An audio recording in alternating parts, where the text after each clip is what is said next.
Vous qui vous trouvez à Dilonga, à Luebo, à Bilomba, à Mbalakankenza, à Chikapa, à Dibaya, à Demba, à Madila, à Dibelenge, et partout où cette radio peut arriver.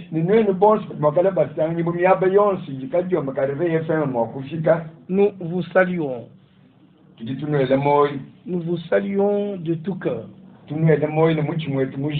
Et notre désir est que vous soyez en contact avec ce que Dieu fait aujourd'hui.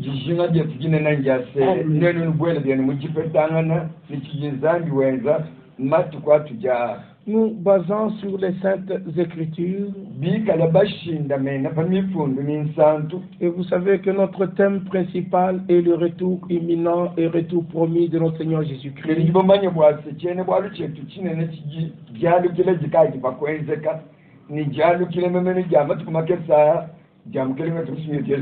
Il avait promis qu'il allait nous préparer une place et qu'il reviendrait nous prendre.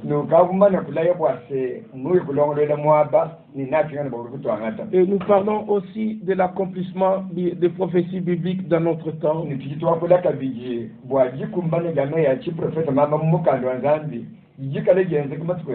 Comme nous le savons, le Nouveau Testament a commencé avec l'accomplissement des prophéties et des promesses de l'Ancien Testament.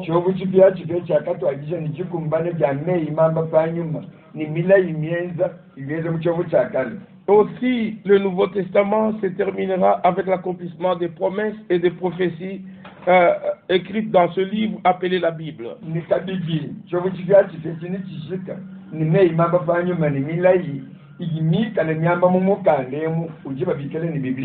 Comme le prophète Daniel pouvait parler de la fin des temps,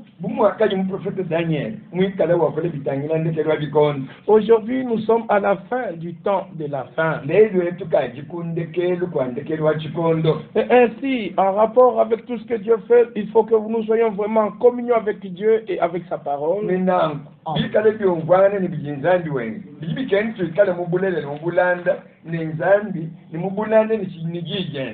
l'apôtre Paul, que tous connaissent comme étant l'apôtre des nations,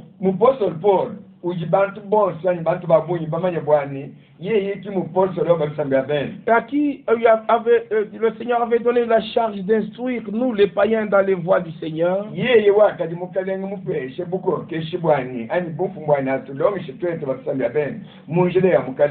avait un appel direct du Seigneur, comme nous pouvons le lire dans Acte 9, dans Acte 22 et dans Acte 26.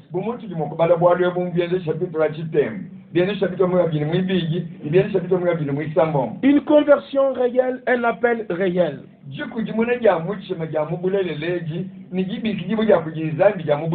le Seigneur lui a donné à connaître la volonté, la volonté de Dieu, selon le plan du salut de Dieu conçu de toute éternité. Et l'apôtre Paul écrira ce qui lui avait été donné par l'inspiration de l'Esprit. Dans Éphésiens chapitre 3, nous pouvons lire par exemple au verset 5.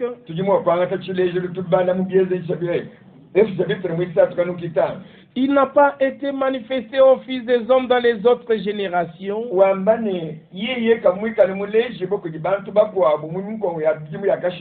comme il a été révélé maintenant par l'Esprit aux saints apôtres et prophètes de Christ.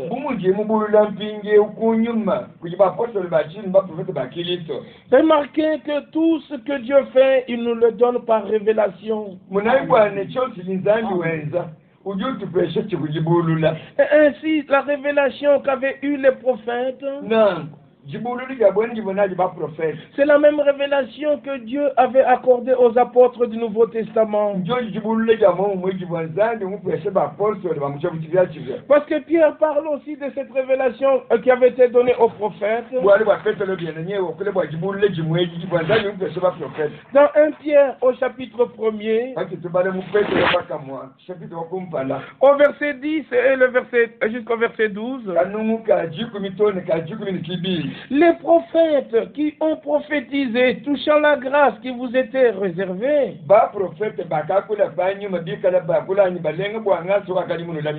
ils ont fait de ce salut l'objet de leur recherche et de leur investigation. Non simplement ils ont prêché, mais ils ont voulu sonder l'époque et les circonstances marquées par l'Esprit de Christ qui était en eux.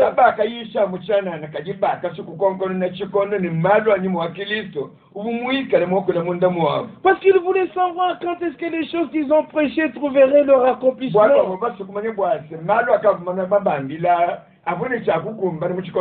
Verset 12. Il leur fut révélé. Ils avaient l'esprit de Christ et l'esprit leur a révélé. Le même esprit qui était sur eux a été sur notre Seigneur Jésus. C'est le même esprit qui était sur les apôtres. C'est le même esprit qui doit être sur toi et sur moi. Pour comprendre comme ils avaient compris. Pour que nous puissions expérimenter ce qu'ils avaient expérimenté. Il leur fut révélé que ce n'était pas pour eux-mêmes. Mais pour vous, qu'ils étaient les dispensateurs de ces choses, que vous ont annoncé maintenant ceux qui ont prêché l'évangile par la puissance du Saint-Esprit envoyé du ciel.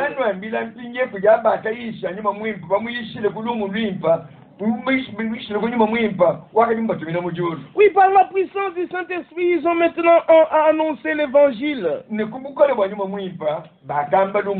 Et aujourd'hui aussi, nous devons annoncer le même évangile par la même puissance du Saint-Esprit.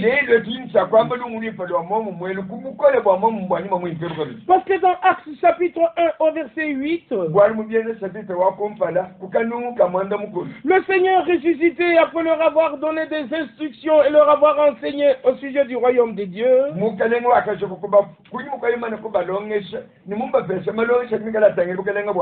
pendant 40 jours, au verset 8, il leur dit, restez à Jérusalem, vous serez revêtus de la puissance d'en haut, alors vous serez mes témoins à Jérusalem, en Judée, en Samarie, jusqu'aux extrémités de la terre. Le même témoignage qui était entendu à Jérusalem, c'est le même témoignage qui devait être entendu en Judée. Le même témoignage en Samarie. Le même témoignage aux extrémités de la terre. Chers amis, chers frères et sœurs, on doit faire aujourd'hui un inventaire si nous écoutons le même témoignage que les apôtres du commencement avaient donné.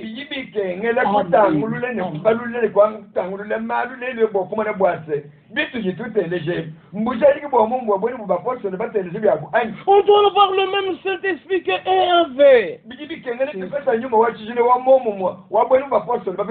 Il est grand temps aujourd'hui de reconnaître la parole de Dieu dans sa forme originale. Parce que la parole de Dieu en tant que semence, il y a dans la semence la vie.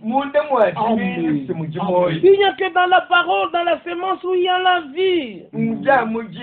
mujiminu mujimoyi et ainsi faire la différence na kukumwana finje umwa kweli gishilangana entre la parole et les interprétations. kwenda gitapulula gijipanga chipaji janzambi ni majuvuji la bantu Si dans la parole il y a la vie, bikale munde mwaji mujimoyi dans les interprétations il y a la mort. mwene kwamba ni majuvuji la bantu kamwene moyo to mujilufu Parce que les interprétations ont commencé depuis le jardin d'Éden. kwali bwa majuvuji la bantu akabangishile kati kujibujimi bwa Eden Lorsque l'ennemi a transformé, il a déformé la semence parole de Dieu originale. jiba jibo mulwishi mulu kushintulula anyi mukonyangaja ngumvwili wa jiminu ji jabanga banga Et il est venu exercer son influence sur Ève, qui a cru une interprétation. siyeyi kulu kwenza bwenza jibwende pa Eva Eva wakapete jiyumvishile jibi Et la mort a été constatée. si lufuku mwene kalu Et le drame est dans le monde jusqu'à ce jour. ne kabuto kaji mubulobe ne mubukwapa notoni vote tokola Tel que dans la première interprétation, il y avait la mort. anu mwakenza kabibwase mukujumvishile kwa kumpa ne mwaka bwele lufu Et tout le courant de l'Ancien Testament, partout on a interprété la parole de Dieu, il y avait la mort. ni mulwendo lonse lwachobo chivyachi bimwapa wonse wakumbushi bujijanzambi bibi lufu lwakabwela Et dans tout le courant du Nouveau Testament, partout il y avait l'interprétation, il y a la mort. ni mulwendo lonse lwachobo chivyachi bimwapa wonse jiyumvishile jibi jabantu jibwela lufu lwakabwela Et aussi dans notre temps ici, à la fin du temps de la fin, nase muchikondo chetu emukundekeli kwandekeli wa chikondo que nous appelons le temps prophétique biblique,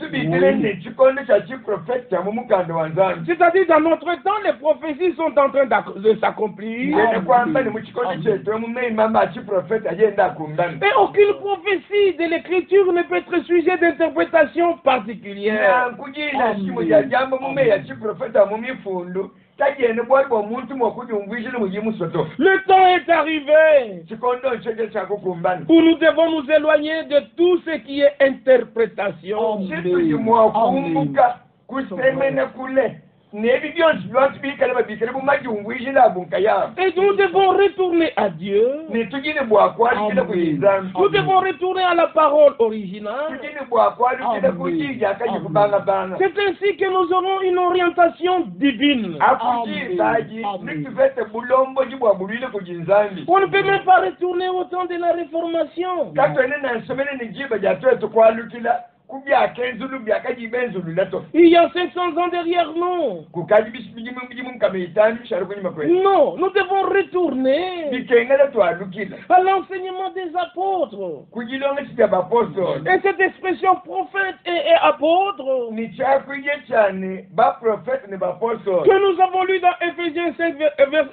3, verset 5, sitwakubale mu efesevitre muisatu kanukitani à qui l'esprit et la révélation étaient donnés. bo bwamba akaji bapesha nyuma nijibulu jajija nzambi Pierre utilise l'expression semblable dans 2 Pierre. petero nyedende wakule chakwije cyamwe mu mwechi petero mpetero muibija mukando ndimubidi mfunyire kelezi Au chapitre 3, petero muibija vitre muisatu et là nous lisons les 2 premiers versets, les 3 premiers versets. tutubala tunumu tusatu twakumpala Voici déjà, bien-aimé, la seconde lettre que je vous écris. bani betu munayi mukanda mene muibiji mumkaji nufungile Dans l'une et dans l'autre, mumukanda wakumpani ni muibiji je cherche à éveiller par des avertissements votre saine intelligence. njinke bamwakukasa mwishe kumaji mwisha lumbu lwani lungeni lwenu lwingi C'est afin que vous vous souveniez mbwase nwenwe nuvuluka des choses annoncées d'avance malumu mana kwamba kasakale par les saints prophètes makole kuti baprofete bajila et du commandement du Seigneur et ni Sauveur, mukenji wo mukalenga ni musungiji enseigné par vos apôtres. mwikale mulonge kuti bapostolo benu Alléluia. Amen. Voyez encore les prophètes et les apôtres. Nous devons nous souvenir de ce que eux ont dit. munayimba kulaka kuti baprofete ne bapostolo bibikengele tuvuluka chakamba bo Dieu ayant un grand plan du salut pour nous, zandi mu Il a eu des témoins dans l'Ancien Testament, c'était les prophètes. Et il a eu des témoins dans le Nouveau Testament, ce sont les apôtres. Et leur témoignage au sujet des dieux est vrai. Et l'apôtre était l'envoyé. Ces disciples qui étaient envoyés, ce sont ceux qu'on appelait les apôtres. Parce que dans Jean chapitre 20, le Seigneur ressuscité pouvait dire ceci. Jean chapitre 20 à partir du verset 21. Jésus leur dit de nouveau, la paix soit avec vous. Comme le Père m'a envoyé. Comme le Père m'a envoyé. Moi aussi je vous envoie. C'était pour accomplir le même ministère. La même prédication. Le Père n'a pas abandonné le Fils. Et le Fils, quand il a envoyé les apôtres, il les a accompagnés dans la proclamation de l'évangile. Parce qu'il est écrit dans Matthieu 28, au verset 20, voici, je suis avec vous jusqu'à la fin des temps. Et dans Marc chapitre 16, le dernier verset, le Seigneur les accompagnait et le Seigneur confirmait la parole qu'ils annonçaient par des signes et des miracles. Jésus-Christ est le même hier, aujourd'hui, éternellement. Oui, mes bien-aimés frères et sœurs. Mais quelle était la mission des prophètes dans l'Ancien Testament ou les apôtres dans le Nouveau Testament?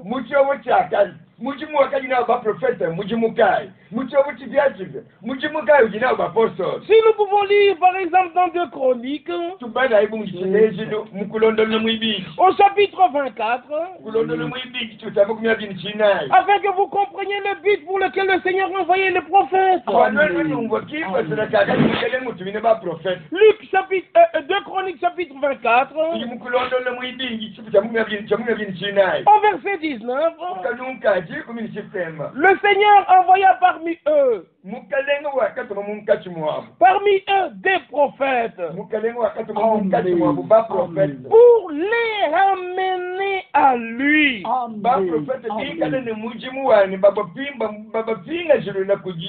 Les vrais prophètes envoyés par Dieu n'ont pas formé des religions.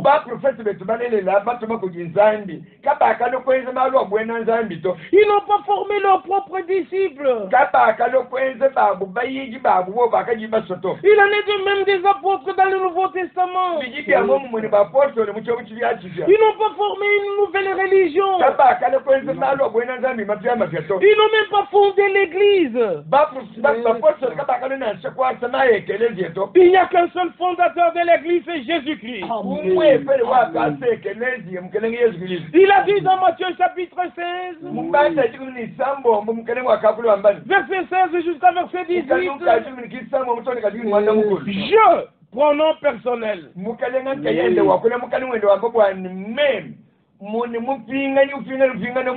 je bâtirai mon église.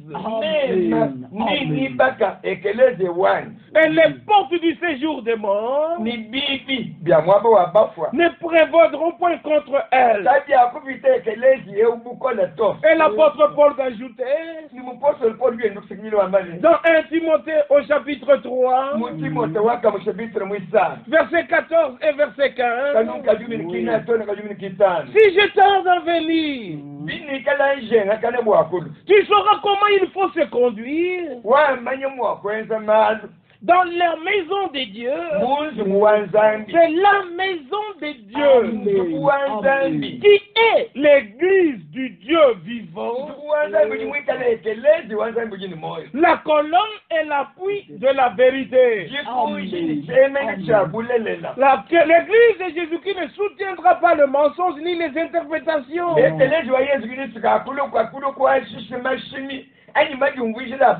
Une seule église qui est la colonne et l'appui de la vérité.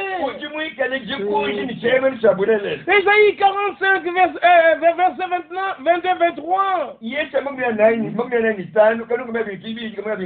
Je le jure par moi-même.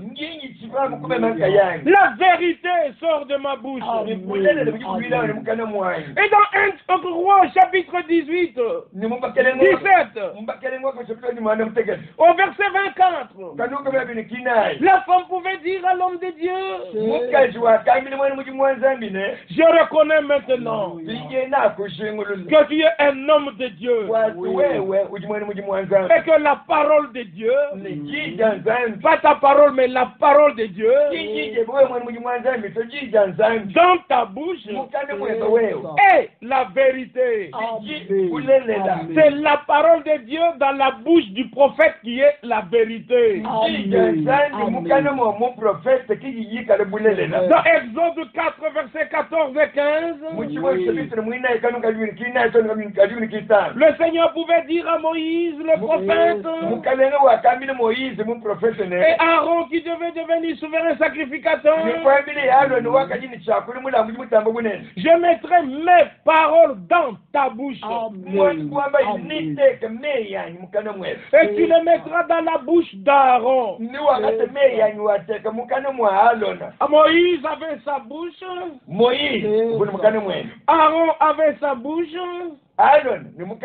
Et Dieu a sa bouche. Parce que le prophète n'est pas la bouche de Dieu. Parce que nous lisons Genèse chapitre 1. Et Genèse chapitre 2. Dieu dit. Il parlait par qui? Il était seul, il a parlé par lui-même, il a une bouche. Dieu dit que la lumière soit. Et la lumière fut. Dieu dit. Loué soit le nom du Seigneur. Ne soyez pas des fanatiques religieux. Croyez Dieu comme il est dévoilé dans sa propre parole. La femme a dit dans 1 Roi 17, verset 24, je reconnais que tu es un homme de Dieu et que la parole de Dieu dans ta bouche est la vérité. Est-ce qu'elle est encore vérité dans la bouche de tous ceux qui prêchent? Ou elle est déjà déformée dans leur bouche. Dieu te donne l'occasion de retourner à la vérité de sa parole. Comme nous l'avons dit plus haut, dans la parole de Dieu il y a la vie. Et dans chaque interprétation il y a la mort.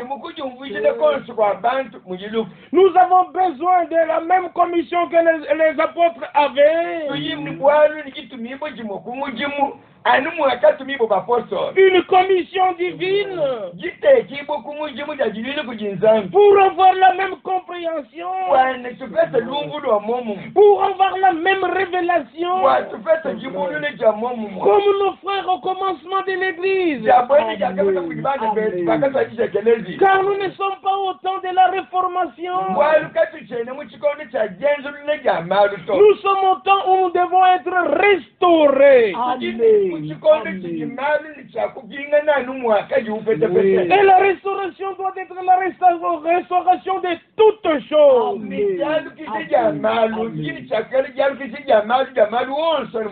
Bien-aimés frères et sœurs, chers amis et chers auditeurs, ici au temps de la fin encore une fois, Dieu ne joue pas avec notre temps.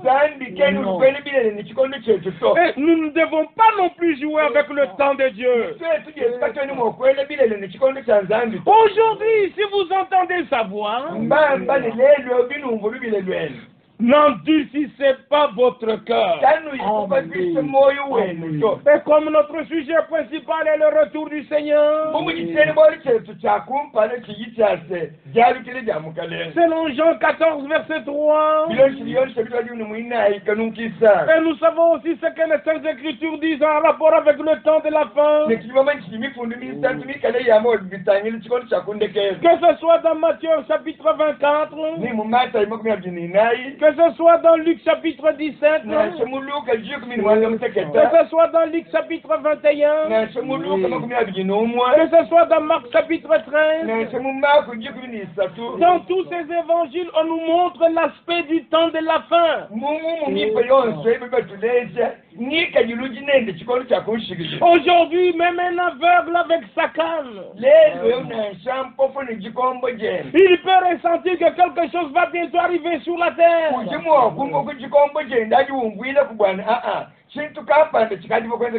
Maintenant c'est toi. Est-ce que tu seras non, tu seras prêt lorsque Jésus reviendra?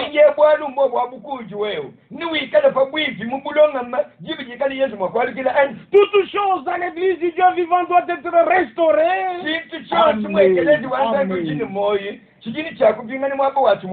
Telles qu'elles étaient au temps des apôtres.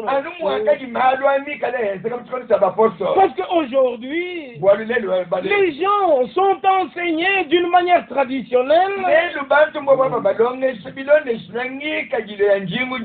Et ils croient que c'est la doctrine des apôtres. Ils croient que ce sont les doctrines bibliques. Mais c'est tout à fait le contraire.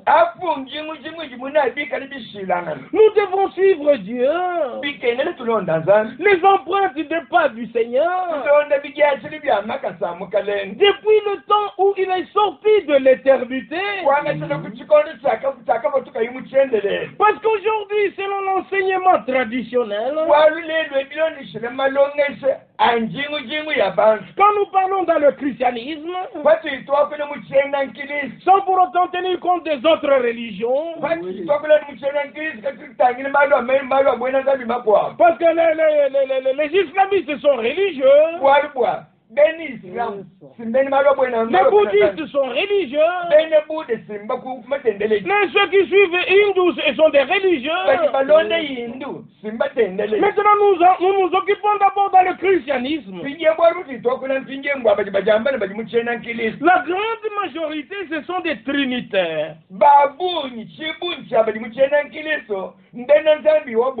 Ils confessent qu'il y a trois personnes en Dieu ou qu'il y a trois dieux qui ont coexisté de toute éternité.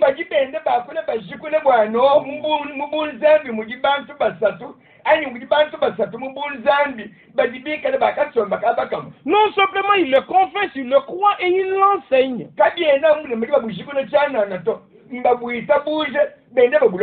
Comment Dieu peut-il être fait de trois personnes? Où est-ce que le terme Trinité est mentionné, ne fût-ce qu'une seule fois dans l'Ancien ou dans le Nouveau Testament? Il n'y en a pas.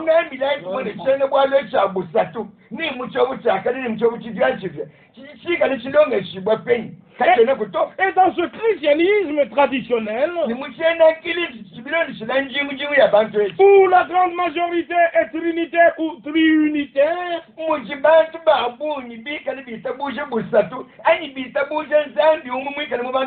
il y a aussi d'autres qui s'appellent les Jésus seuls, les unitaires.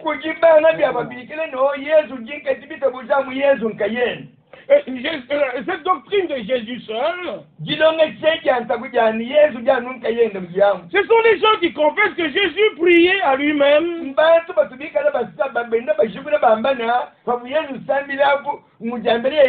Comment Jésus pouvait-il être son propre Père? Comment Jésus pouvait-il prier à lui-même?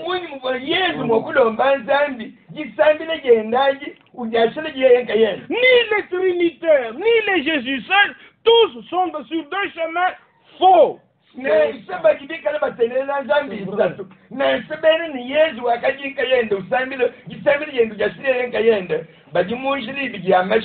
devons maintenant suivre Dieu à partir du moment où il est sorti de l'éternité. Par exemple, si nous lisons dans 1 Timothée chapitre 1er, au verset 17, il nous est relaté au roi des siècles, immortel, invisible, seul Dieu, seul Dieu, à lui soit honneur et gloire au siècle des siècles. Et dans 1 Timothée chapitre 6, nous lisons encore une fois ce qui est écrit au verset 16. Là nous lisons qui seul possède l'immortalité, qui habite une lumière inaccessible, que nul homme n'a vu ni ne peut voir, à qui appartient l'honneur et la puissance éternelle. Amen. Nul homme n'a vu Dieu dans l'éternité, dans sa forme originale. Donc il habitait cette lumière inaccessible. Non, personne ne pouvait le voir. Alors Dieu seul maintenant sort de l'éternité. Et quand il entre dans le temps, il est écrit dans Jean chapitre 1, au verset 1, au commencement. Faites attention, c'est pas dans l'éternité, c'est au commencement.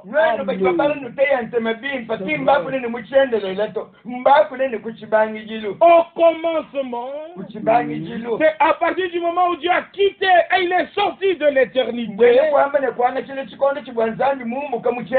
Il a fait un pas pour être dans le temps.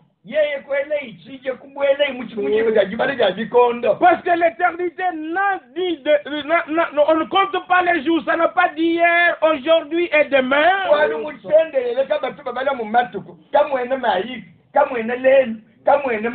L'éternité, c'est l'éternité.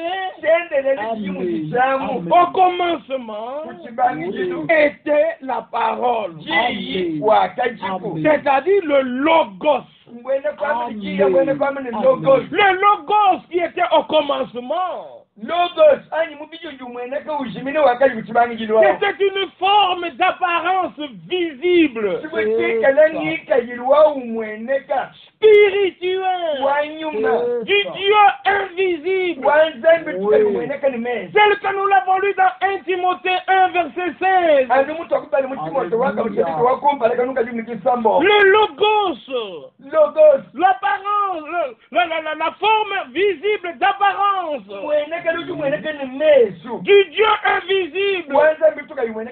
Au commencement était la parole. Et au verset 14, Jean 1 verset 14, et la parole ou le logos a été fait chair.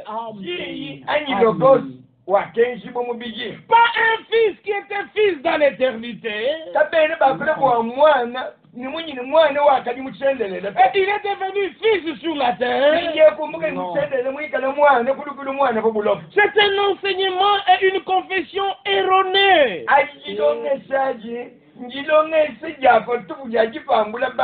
Mais suivons comment les apôtres ont enseigné. Parce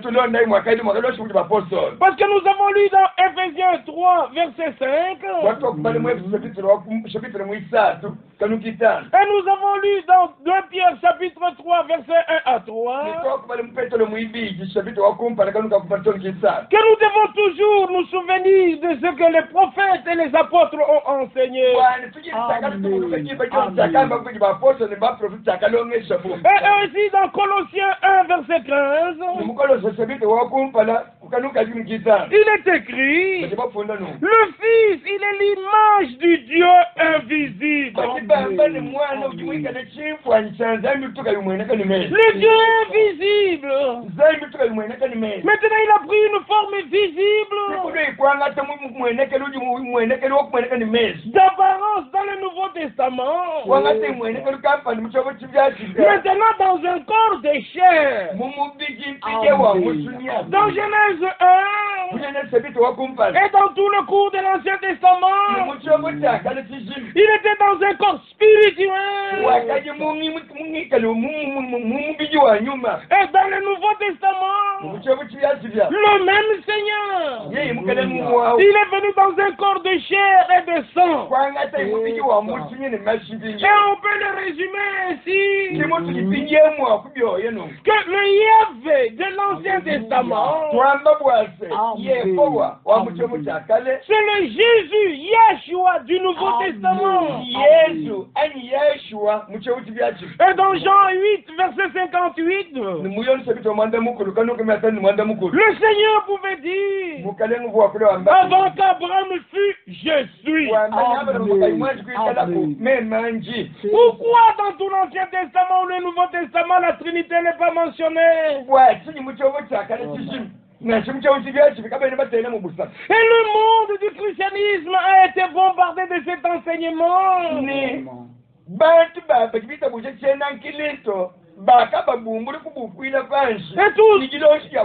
Et tous ont l'argument dit nous sommes nés dans cela, nous l'avons trouvé. Un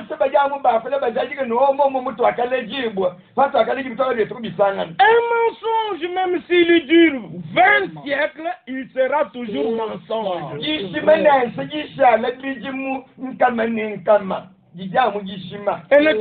ne deviendra jamais la vérité. Oui, mes bien-aimés, c'est pourquoi Dieu veut vous éclairer. La doctrine des 12 apôtres ne peut être trouvée que dans la Bible. Jean, le Seigneur a dit dans Jean chapitre 8, au verset 31 jusqu'au verset 36, le Seigneur pouvait dire aux disciples qui avaient cru en lui, si vous demeurez dans ma parole, vous connaîtrez la vérité et la vérité vous affranchira. Aujourd'hui, par la grâce de Dieu, par le moyen de cette radio, le Seigneur veut te trouver le chemin pour retourner à la vérité de la Bible. Parce que les gens ont raconté. Mais on doit retourner à ce que Dieu a dit. Afin que tu puisses être affranchi de tout esclavagisme.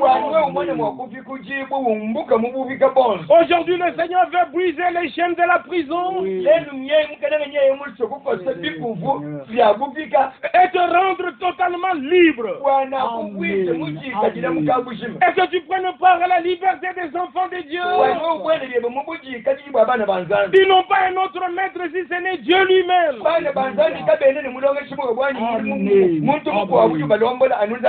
Comme tout était déformé depuis le 3e, 4e, 5e siècle.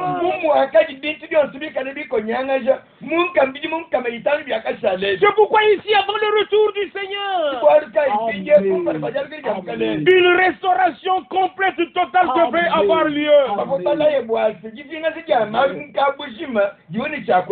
Et pour ce faire, Dieu devait utiliser un homme selon sa promesse dans Malachie chapitre 4. C'est pas moi qui l'ai écrit, je l'ai trouvé écrit comme ça, je le crois.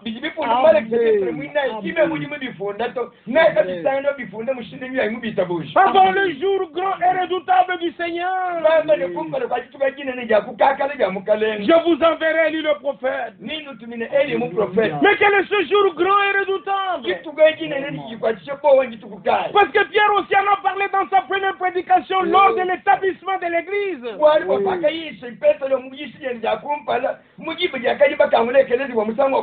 Il a parlé du jour du Seigneur. Ce n'est pas un jour de 24 heures. Psaume 90, verset 2 à 4. D'éternité en éternité, tu es Dieu. Un jour devant toi est comme 1000 ans. Et 1000 ans sont comme un jour. 1000 ans pour nous, pour Dieu, c'est un jour.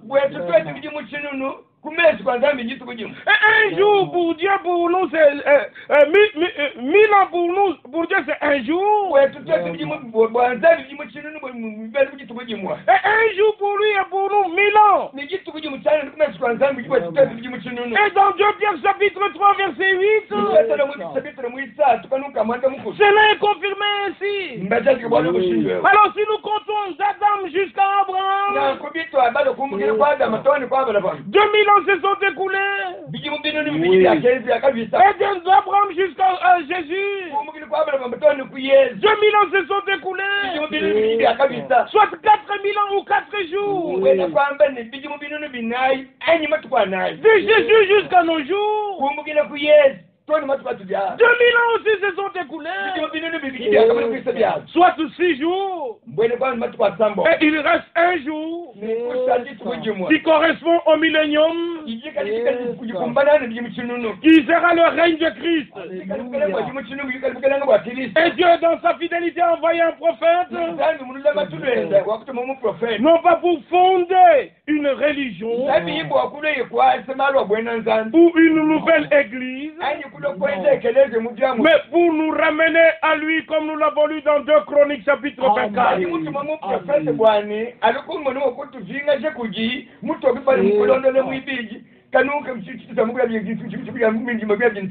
y a eu réveil après réveil depuis 1520. Et il y a 100 ans derrière nous, il y a eu le réveil pentecôtiste. Et après la 2e guerre mondiale, Frère Branham a reçu une commission directe de Dieu. Il a revêtu son ministère de puissance qu'on ne pouvait pas voir au courant de tous ces siècles. Parce qu'il y avait des guérisons comme au temps des apôtres. C'était un réveil puissant. Et les autres évangiles sont venus se joindre après. Et tout le monde voulait de lui dans son église. Les trinitaires voulaient de lui. Le Jésus seul voulait de lui. Et l'homme de Dieu devait prendre une décision. Et comme les prophètes ont toujours des visions, le Seigneur lui a donné une vision. Il a vu 2 arbres fruitiers qui avaient de très bons fruits, bien mûrs. Et il y avait un chemin au milieu. Et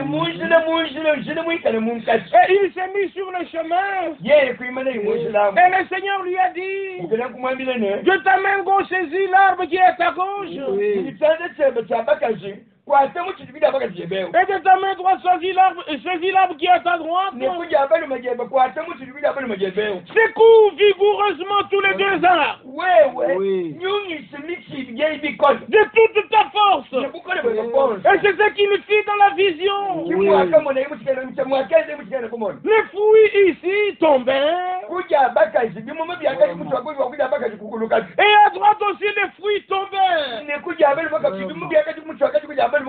Le Seigneur lui dit, prends les fruits de tous les deux côtés. Mettez-les maintenant dans le panier. Parce que les unitaires et les trinitaires ne s'entendaient pas.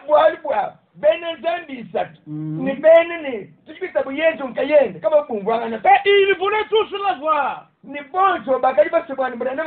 Mais un homme de Dieu ne fera partie d'aucun groupe.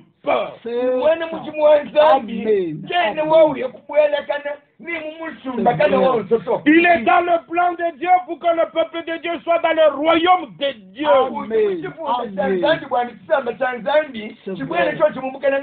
Et l'église de Dieu n'a qu'un seul chef, c'est Jésus-Christ. N'attirez pas l'homme de Dieu à votre doctrine à vous. Jésus pouvait dire dans Jean chapitre 7, ma doctrine n'est pas de moi, mais de celui qui m'a envoyé. Bien-aimés frères et sœurs et chers amis, l'heure est tellement avancée. On doit examiner chaque chose si nous sommes rentrés dans la doctrine des apôtres exactement.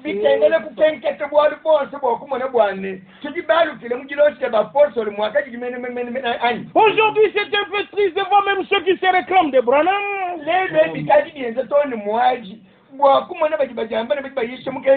Les choses qu'ils prêchent, qu'ils enseignent, ne cadrent même pas avec les Saintes Écritures.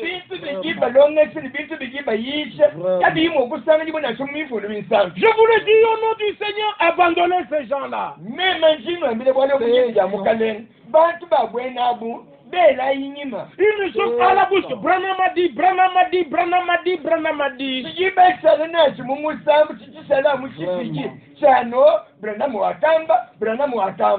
Il faut exactement comme dans Matthieu chapitre 23. Les pharisiens sont assis dans la chair de Moïse.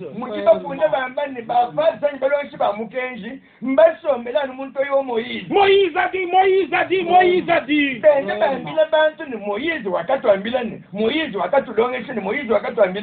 Seigneur nous a montré comment faire les choses. Luc chapitre 24. Amen. Il a pris la loi de Moïse. Les psaumes. Et dans toutes les écritures des prophètes. Il leur a montré ce qui le concernait. Nous ne nous prêchons pas nous-mêmes. C'est Jésus-Christ en tant que le Seigneur que nous vous prêchons. Il faut aujourd'hui que le peuple de Dieu trouve le chemin de Dieu. Non simplement qu'il y a ceux qui se réclament de Branham. Et ils n'ont aucun fondement biblique. Il y a encore un autre groupe qui s'élève aujourd'hui, qui se réclame de Franck. Mais je dois vous dire clairement, nous ne sommes ni branhamistes, nous ne sommes ni franquistes, nous sommes de Dieu. Branham ne sait pas prêcher lui-même. Franck ne se prêche pas lui-même. Je ne vous prêche pas frère Eli aujourd'hui. Nous vous montrons Jésus. Alléluia. 1 Corinthiens chapitre 1. Et 1 Corinthiens chapitre 3. Retournez au bon sentiment. C'est le temps que le peuple de Dieu doit être rassemblé sous une seule tête. Et cette seule tête, c'est Jésus-Christ. Le chemin que le Dieu Tout-Puissant a prêté pour venir vers nous, c'est le même chemin que nous devons emprunter pour aller vers lui.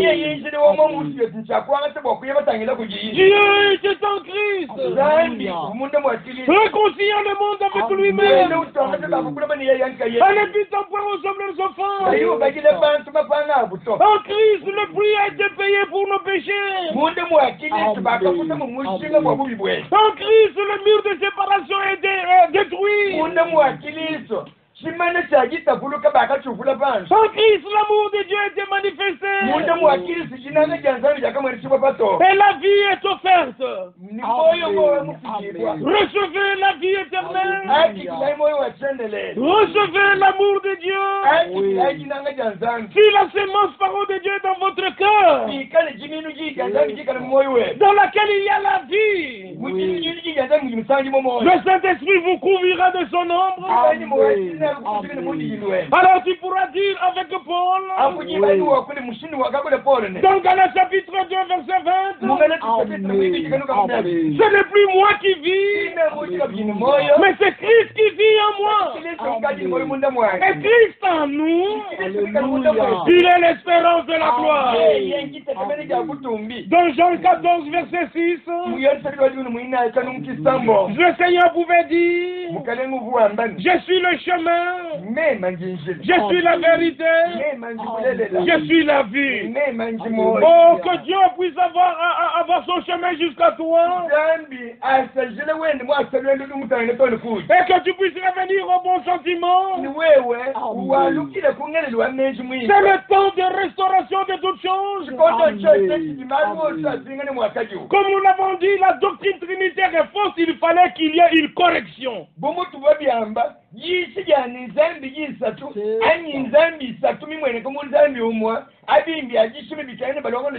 Le Fils n'était jamais né au ciel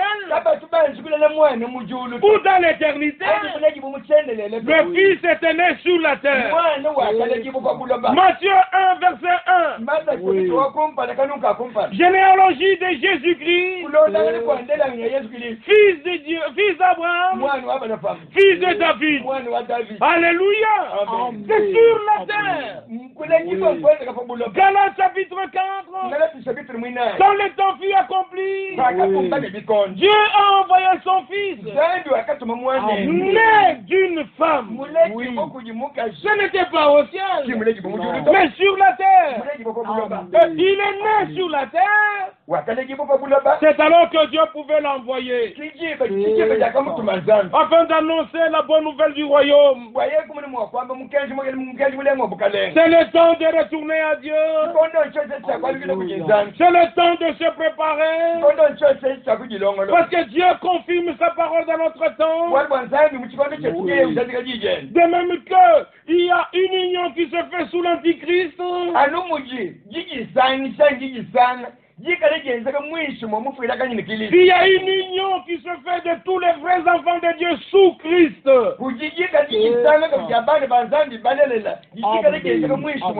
Ils ne sailliront pas les uns les autres. Ils ne vont pas se calomnier les uns les autres. Comme il est écrit dans Galates. Dans Galates au chapitre 4. Ceux qui étaient nés selon la chair, persécutés celui qui était né selon l'esprit. Oui, on peut le lire comme ça. Galates chapitre 4 à partir du verset 26. Il est écrit clairement ceci. Verset 26. Mais la Jérusalem d'en haut est libre.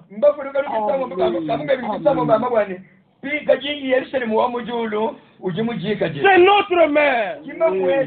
Car il est écrit, réjouis-toi stérile, toi qui n'enfantes point, éclate épouse de cris.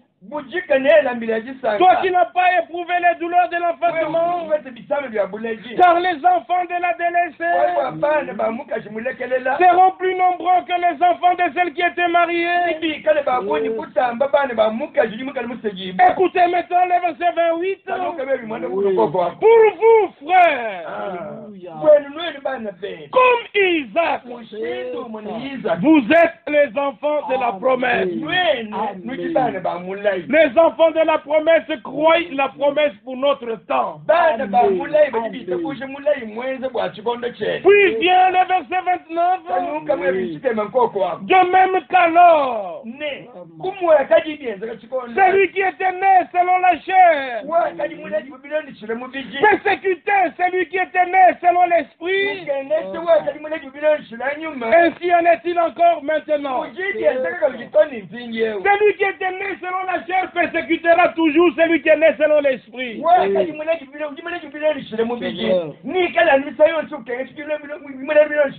Dans quel camp te trouves-tu? Le camp de ceux qui persécutent ou de ceux qui sont persécutés?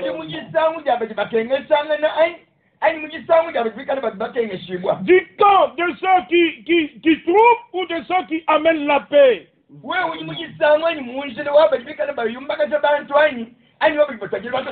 L'éternité est trop longue. Prenons les choses de Dieu au sérieux. Qui entrera dans le séjour de Dieu? Dernière exhortation pour aujourd'hui. Il est dit dans le psaume 24. Nous pouvons lire ceci. À partir du verset 3. Qui pourra monter à la montagne du Seigneur? Qui s'élèvera jusqu'à son lieu saint? La réponse, c'est lui qui a les mains innocentes et le cœur pur.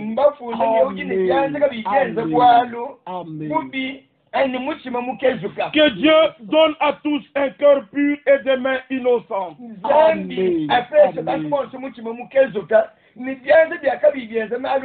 Soyez sous l'alliance du sang de la nouvelle alliance, vous aurez un cœur pur.